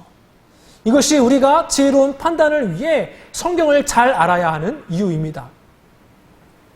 지혜로운 선택은 성품의 변화를 요구합니다. 우리는 수많은 선택을 하며 살아가고 있습니다. 매 순간의 선택에 가장 영향을 미치는 것이 무엇일까요? 논리적인 이성, 어떤 직감, 다 영향을 미치지만 영향력이 가장 큰 것은 성품입니다. 가만히 생각해 보면 우리가 고민하고 있는 중요한 선택은 이미 이전에 다양한 일상에서 내린 선택들의 결과임을 알 수 있습니다. 대학 입시를 앞둔 한 청소년이 자연과학을 전공할 것인가 공학을 전공할 것인가를 놓고 고민합니다. 이 친구는 일생에서 가장 중대한 선택의 시점에 섰습니다. 그런데 이 선택은 이미 이전에 그가 했던 수많은 선택의 결과들이죠. 어느 시점에서 공부하기를 결심했는지, 누구에게 배우기로 정했는지, 1학년 중간고사에서 무슨 계기가 있었는지, 내가 선택해서 사귄 친구가 어떤 말을 했는지, 이런 크고 작은 선택들이 모여서 그가 지금 이 선택의 기로에 선 것입니다. 이전에 다른 선택을 했다면 지금 고민하는 그 진로는 전혀 다른 방향이 되었을지도 몰라요. 자연과학이냐 공학이냐가 아니라 어쩌면 철학이냐 의학이냐로 바뀌었을 수도 있습니다. 그러고 보면 매 순간의 선택이 참 중요하죠. 일상의 선택들은 고민을 많이 할 겨를도 없이 수시로 우리를 찾아옵니다. 모든 선택을 충분히 숙고하거나 기도하며 하기가 힘듭니다. 이런 경우 우리는 대체로 성품에 따라 선택을 하게 됩니다. 성격이 조급하고 경솔한 사람은 무슨 선택을 해도 조급하고 경솔하게 할 가능성이 높습니다. 매정한 사람은 매정한 선택을 하고 다혈질적인 사람은 충동적인 선택을 할 가능성이 높습니다. 그러므로 좋은 선택, 지혜로운 선택을 하려면 그에 걸맞는 성품과 인격을 갖춰가야 하죠. 온유한 사람이 온유한 선택을 합니다. 정직한 사람이 정직한 선택을 해요. 그렇다면 우리가 추구해야 할 가장 온전한 성품은 누구의 성품일까요? 바로 하나님의 성품입니다. 하나님의 성품을 닮을수록 우리는 하나님의 마음과 같은 선택을 하게 될 거예요. 성품의 변화는 하루아침에 이루어지지 않습니다. 우리는 성경을 통해 하나님의 성품을 배우기 위해 힘써야 합니다. 배운 바를 삶의 모습으로 속사람의 변화로 가져오기 위해서 날마다 기도하고 꾸준히 실천해야 합니다. 지혜로운 선택을 하려면 나 자신에 대해 잘 알아야 합니다. 내 성향이 어떠한지, 무엇을 좋아하고 무엇을 싫어하는지 알아야 합니다. 하나님께서 주신 재능이 무엇인지 파악해야 합니다. 혼자 있기를 좋아하는 성격인데 서비스직을 선택하면 괴로운 일이 되겠지요. 글 쓰는 재능이 전혀 없는데 작가가 된다면 어리석은 일이 될 것입니다. 좋은 배우자를 선택하려면 좋은 사람을 분별하는 안목부터 길러야 합니다. 동료들과 좋은 관계를 맺으려면 타인의 생각이나 기분, 성향, 재능을 잘 파악하는 안목이 필요합니다. 사람에 대한 이해의 가장 기본은 성경에서 출발합니다. 성경은 왜 인간을 하나님의 형상이라고 말하는지, 반면에 왜 인간은 죽을 수밖에 없는 죄인인지를 알아야 합니다. 인간의 본성을 알아 나를 알고 타인을 알고 세상을 이해할 수 있습니다. 내게 혹은 타인에게 무엇이 필요한지, 세상에서 내가 어떤 역할을 할 수 있는지 알 수 있습니다. 나 자신과 타인을 아는 것은 성경만으론 완성되지 않습니다. 나를 알려면 여러 상황을 겪으면서 끊임없이 자기를 성찰해야 합니다. 타인을 알려면 오랜 기간 타인과 좋은 관계를 유지하기 위해 힘쓰며 시행착오도 겪어야 합니다. 다른 사람들이 사람에 관해 쓴 책들을 읽는 것도 도움이 되겠죠. 나를 알고 다른 사람들을 알 때 우리는 시적절하게 지혜로운 선택을 할 수 있습니다. 지혜로운 선택을 하기 위한 원리 네 번째, 세상이 돌아가는 원리와 흐름을 잘 알아야 합니다. 사업가가 지혜로운 선택을 하기 위해서 가장 필요한 능력이 무엇일까요? 시장을 잘 분석하는 능력, 그리고 문화의 흐름을 읽고 파악하는 능력, 이런 것입니다. 세상을 통찰하는 능력이 있어야 사업적 선택의 기로에서 지혜로운 선택을 할 수 있을 거예요. 어떤 사람이 직장에 계속 다녀야 할지 말지 고민하고 있습니다. 그럼 자신의 내면이나 경제 상태 외에도 여러 상황들을 고려해야 할 것입니다. 직장을 당장 그만두는 것과 좀 더 다니는 것이 앞으로의 구직과 경력에, 그리고 인간관계에, 진로에, 가정에 어떤 영향을 미치는지 고려해야 되죠. 직업을 선택할 때는 자신의 성향과 재능을 아는 것도 중요하지만 세상이 어떻게 흘러가는지도 알아야 합니다. 예전엔 극장 간판을 다 손으로 그려서 걸었었습니다. 그러나 컴퓨터 그래픽 디자인과 인쇄술이 발달하면서 손으로 그리는 간판은 사라졌어요. 손그림 간판이 인쇄 간판으로 교체되기 시작하는 시점에 한 청년이 이런 선택을 해요. 나는 영화를 좋아하고 그림에 소질이 있으니 영화 간판 그리는 직업을 택해야겠다. 지혜로운 선택일까요? 우리는 모두가 이미 다 알고 있습니다. 청년은 수년간 간판 그리는 일을 배웁니다. 그런데 청년이 기술을 익히고 활용할 무렵에 이미 손그림 간판은 찾아보기 힘들게 되었습니다. 청년은 자신이 좋아하는 일이 뭔지 알고 소질도 있었지만 세상이 어디로 흘러가는지는 몰랐습니다. 여러분, 인생의 기로에서 우리에게 자유로운 선택의 기회를 주신 하나님은 이제 가만히 우리를 지켜보기만 하시는 걸까요? 모든 선택과 책임은 우리의 몫인 걸까요? 여러분, 그렇지 않습니다. 부모가 자녀에게 진로를 선택할 자유를 줬다고 해서 조언이나 지원을 하지 않겠다는 뜻이 결코 아닙니다. 자녀 혼자 다 책임지도록 방치하겠다는 뜻도 아닙니다. 부모는 언제나 자녀와 함께합니다. 자녀가 원한다면 언제든 조언을 해줍니다. 지원을 아끼지 않습니다. 하나님 아버지도 동일해요. 우리가 자유로운 선택을 하기 위해선 반드시 하나님의 도우심과 인도하심이 필요합니다. 하나님은 우리를 돕고 인도하실 준비가 되어 있고 우리는 이를 위해 간절히 기도해야 합니다. 왜 그렇습니까? 첫 번째, 우린 영적으로 성장하는 과정에 있고 지혜가 늘 부족하기 때문에 그래요. 우리는 하나님께 지혜를 구해야 합니다. 우리가 기도할 때 하나님께서 깨닫게 하여 못 보던 것을 보게 하시고 몰랐던 것을 알게 하실 수 있습니다. 두 번째, 우리가 구할 때 서로 지혜로운 길을 깨달아 판단하지 못하더라도 하나님께서 우리를 강권하여 지혜로운 길로 인도하실 수 있기 때문에 그래요. 내 판단의 책임을 하나님께 떠넘겨서는 안 돼요. 우리는 우리의 책임을 다해야 합니다. 그러나 노력해도 부족할 때 하나님께서 내가 알지 못하는 지혜로운 길로 나를 강권하여 이끄실 수 있습니다. 이를 위해 우리는 기도해야 합니다. 셋째, 어느 길을 선택하더라도 그 길을 걸으려면 하나님의 도우심과 인도하심이 필요하기 때문입니다. 가장 적합하고 지혜로운 길을 선택했다고 해서 그 길을 혼자 힘으로 갈 수는 없습니다. 어느 길로 가든 시험과 고난이 있습니다. 다만 모양과 정도의 차이가 있을 뿐입니다. 순적한 길에선 죄의 유혹이 강할 것이고 고난의 길에선 낙심과 원망의 시험이 강할 것입니다. 이 모든 유혹과 시험을 능히 이기기 위해서는 바로 그 길에서 앞서가시는 하나님의 도우심과 인도하심이 필요합니다. 자유로운 선택은 기도의 자리를 약하게 하지 않습니다. 오히려 더욱 기도하게 만들지요. 여러분, 신앙 체험이 자유로운 선택에도 도움이 될 때가 있습니다.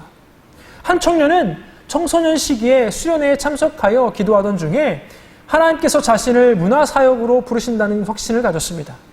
이후로 그는 그 길만이 하나님의 뜻이라 생각하고 숱한 어려움을 견뎌왔어요. 그렇지 않았더라면 진즉에 다른 길을 걸었을지도 모릅니다. 그런데 기도 중에 드는 내적 확신일지라도 하나님의 뜻으로 볼 수 없다는 말을 듣게 된다면 이 청년이 혼란에 빠지지 않겠습니까? 나는 그동안 하나님의 뜻이 아닌 그저 나의 선택에 불과한 길을 걷기 위해 그 많은 희생을 치른 걸까? 무엇보다 청년이 청소년 시절에 기도하면서 체험한 극적인 그 감동은 도대체 무엇이었을까요? 아무 의미 없는 지극히 주관적인 감정이었을까요? 청년은 꼭 붙들어 왔던 가장 소중한 것을 잃어버린 느낌을 가지게 될 것입니다. 그러나 자유로운 선택이라는 그 하나님의 뜻이 우리의 신앙 체험을 없는 것으로, 무용지물로 만들지 않습니다. 청소년기에 진로를 정하는 것은 참으로 중요한 일입니다. 우리는 심혈을 기울여 지혜롭게 선택해야 합니다. 그러나 청소년기는 이런 선택을 지혜롭게 하기에는 지식과 경험이 턱없이 부족합니다. 이런 청소년이 은혜를 받고 하나님 앞에 나아가 간절히 기도하면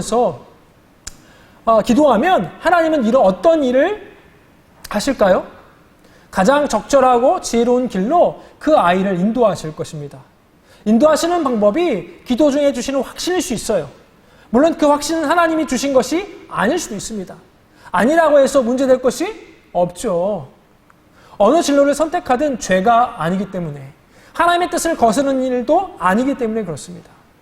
하나님의 뜻을 분별하려면 우리에게 100%가 필요합니다. 하나님의 뜻은 반드시 순종해야 하는 길이기 때문에 그래요.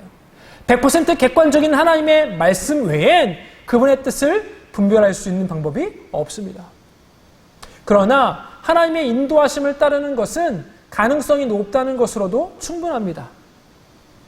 하나님의 뜻을 찾는 일은 엄밀해야 되죠. 하지만 하나님의 뜻에 반드시 그것은 하나님의 뜻에 순종해야 되기 때문에 그렇습니다. 그러므로 명시된 성경을 근거로 삼아야 되죠. 그러나 자유롭게 지혜로운 길을 선택할 때는 100% 확실하지 않은 주관적 체험도 도움이 됩니다. A와 B라는 두 길 앞에서 고민하고 있다고 생각해 봅시다. 아무리 따져봐도 두 길의 장단점이 비슷해요. 그럴 때 어느 길에 더 점수를 줄 수 있을까요? 바로 내 마음이 끌리는 길이에요. 조건이 같다면 당연히 내가 더 좋아하고 마음이 가는 길을 선택해야 합니다. 머리로는 동점이에요. 그러나 감정상 어느 한쪽에 추가 점수를 주게 마련입니다. 추가 점수엔 기도 중에 드는 확신이나 연속되는 다른 사람의 어떠한 권유, 갑자기 길이 열리는 것과 같은 체험도 포함됩니다. 머리로 아무리 판단해도 양쪽의 점수가 똑같을 때가 있습니다. 내 감정이 무엇을 더 원하는지 살펴보아도 그것조차 점수가 같습니다. 그런데 하나님의 인도하심을 구하는 기도를 하다가 한 길에 대한 확신이 들죠. 그러면 그 길에 추가 점수를 주면 돼요. 점수가 높은 길로 가는 것이 당연히 지혜로운 선택입니다. 지혜가 부족해서 어리석은 선택을 했을 수도 있습니다. 그러나 그것이 죄의 길이 아닌 한 그 길에서 품었던 마음의 중심은 부정할 수 없죠. 이는 부모의 생일날을 잘못 알고 정성껏 선물을 준비한 아이와 같습니다. 비록 생일 선물은 아니지만 부모는 선물을 준비한 아이의 마음을 너무나 기쁘게 받을 것입니다. 오해였다 하더라도 청년이 하나님의 뜻이라고 여긴 길에서 하나님을 위해 견뎌온 그 중심은 정확히 하나님이 받으실 만한 순종입니다. 그때의 확신이 순종의 삶을 가꾸는 원동력이 되었으니 그 시절의 마음을 충분히 의미 있고 귀한 하나님의 선물로 생각해도 되는 거죠. 죄가 아닌 것은 감사함으로 받을 때 버릴 것이 없습니다. 여기까지 오면 왜 우리가 같은 문제에 대해서 전혀 다른 조언들을 들어왔는지 알게 되는 거죠. 우리가 조언을 구했던 사람들은 분명 다 하나님을 사랑하는 사람들이었을 거예요. 기도하는 분들이었을 거예요. 신앙의 본이 되고 영적으로 통찰력이 있기 때문에 우리가 조언을 구하지 않았을까요?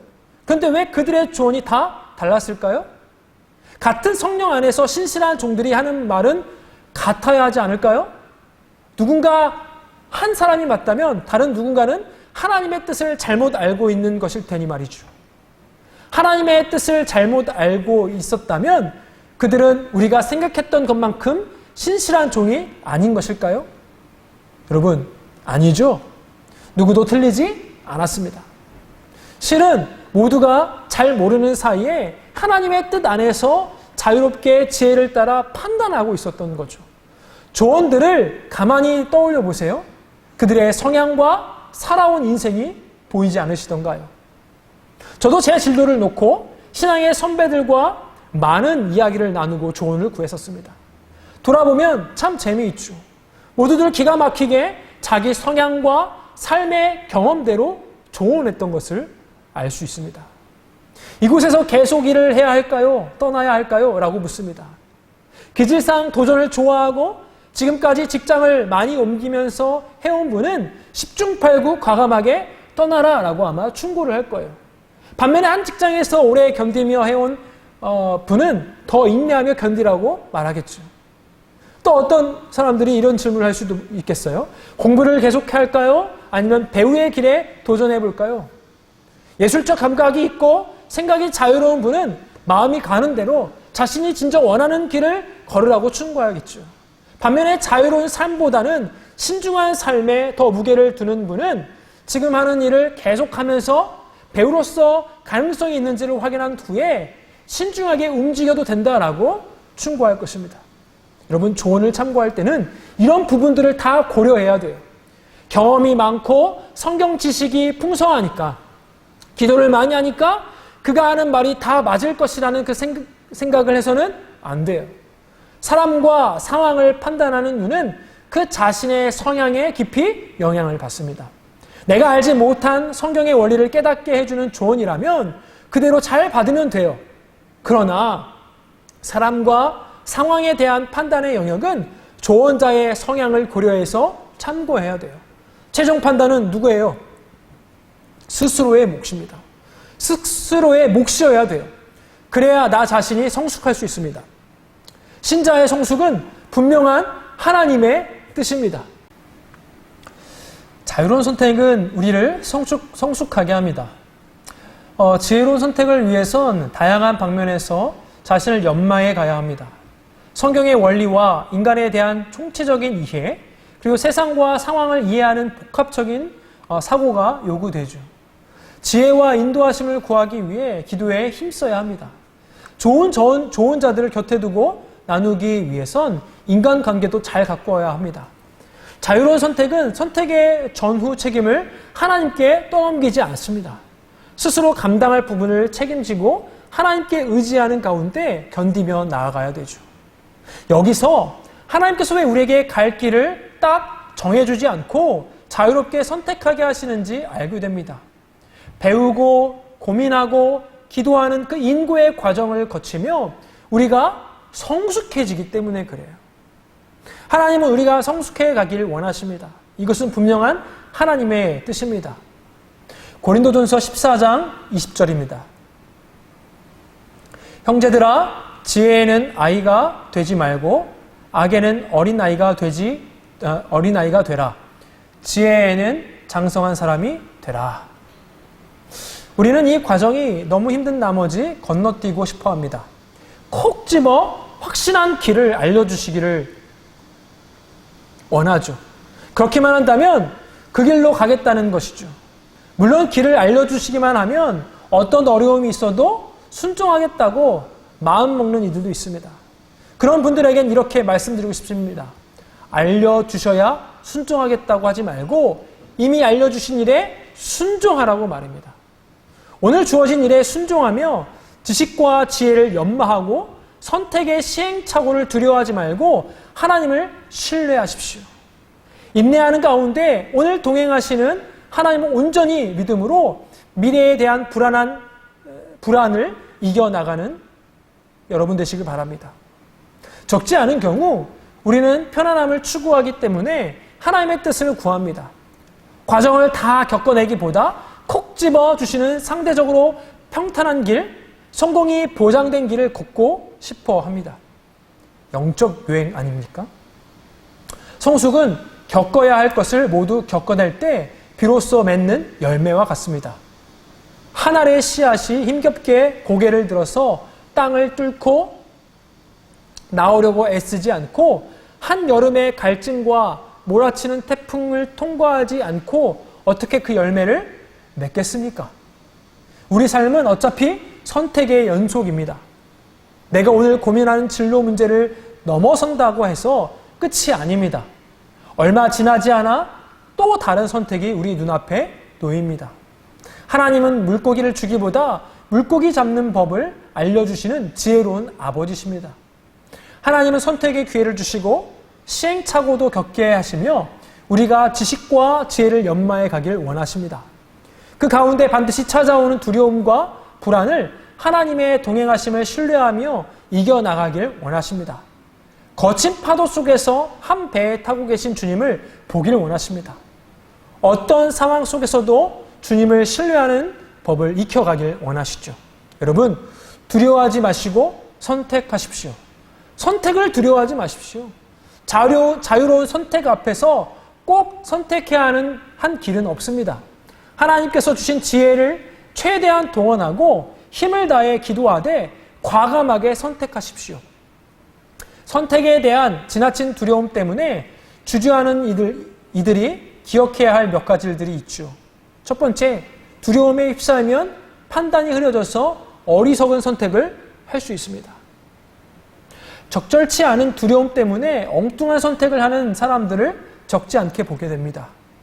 이들은 하나님의 판단을 두려워한 나머지 고민을 거듭하다가 결정적인 순간에 결국 하기 싫은 일, 어려운 일을 선택하게 되죠.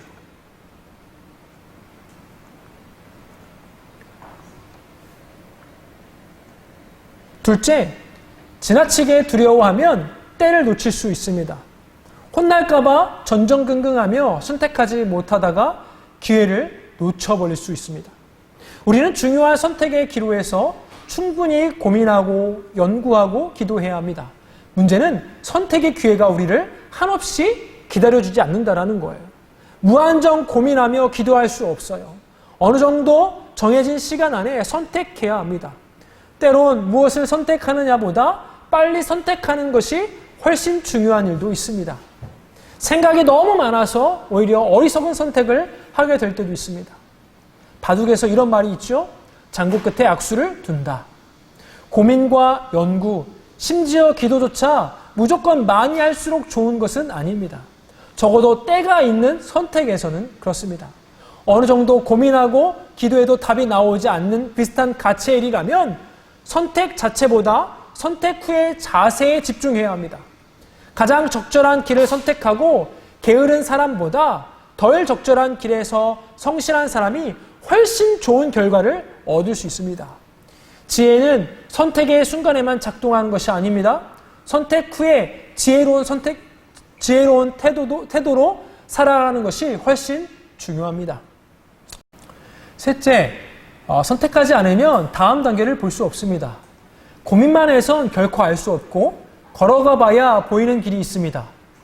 경험해 보지 않으면 아무리 고민해도 열리지 않는 안목이라는 것이 있어요. 대부분의 경우 고민은 멈춰서서 하는 것이 아니라 걸어가면서 하는 것입니다. 죄가 아닙니까? 하나님을 사랑합니까? 그러면 두려워하지 말고 선택하십시오. 어쩌면 지금 우리에게 가장 필요한 것은 하나님을 신뢰하고 거기서 한 걸음 내딛는 일일 것입니다. 정리해 보겠습니다. 지혜로운 선택의 단계가 있어요. 지금까지 설명한 지혜로운 선택을 위한 과정을 다시 한번 간략하게 정리해 보겠습니다. 첫 번째 단계, 기도로 인도하심을 구하십시오. 우리는 네 가지 측면에서 하나님의 인도하심을 구해야 합니다. 첫 번째, 지혜를 주사 언약 간에 분별하게 하옵소서. 두 번째, 지혜를 주사 제게 적합한 길을 찾게 하옵소서. 세 번째, 지혜가 부족하여 적절한 길을 찾지 못할 때 저를 강권하여 이끌어 주옵소서. 네 번째, 이 모든 일에 하나님을 신뢰하며 어떤 선택을 하든 그 길에서 하나님이 여전히 제 하나님 되심을 의지하며 그 길을 걷게 하옵소서. 두 번째 단계입니다. 선악간에 분별하라. 눈앞의 선택이 선악간의 문제라면 성경을 통해 분별하여 선을 택하는 것이 분명한 하나님의 뜻입니다. 하나님께 지혜를 구하는 가운데 자신의 성경 지식과 지혜를 총동원하여 분별하십시오. 또한 지혜롭고 성경에 능한 조언자들의 충고를 들으며 분별하십시오. 세 번째 단계입니다. 지혜를 따라 분별하십시오. 선악간의 문제가 아님이 확인되었다면 자유로운 선택이 주어진 것이니 두려워할 필요가 없습니다. 이제 더 적합한 길, 지혜로운 길을 찾아가면 됩니다. 여러 질문을 통해 보다 더 적합한 길을 진단해 볼 수 있습니다. 지혜로운 선택의 기준이 되는 질문을 쭉 적어 보십시오. 보다 더 중요하게 생각하는 그 질문에 가중치를 두는 것도 좋습니다. 답해가다 보면 객관적으로 어느 길이 더 자신에게 적합한지 헤아리는 데 도움이 되죠. 어느 쪽에 재능이 있는가? 무엇을 더 잘하는가? 어느 쪽이 내 성격과 성향에 맞는가? 어느 쪽에 더 끌리는가? 평소 어느 쪽을 더 좋아하는가?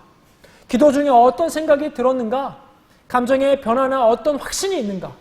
어느 상황이 더 유리한가? 주변 사람들은 주로 어느 쪽으로 조언하는가? 어느 쪽이 더 다른 사람에게 유익을 주는 길인가? 이런 질문들을 한번 해보십시오. 또 네 번째 단계입니다. 목적을 기억하십시오.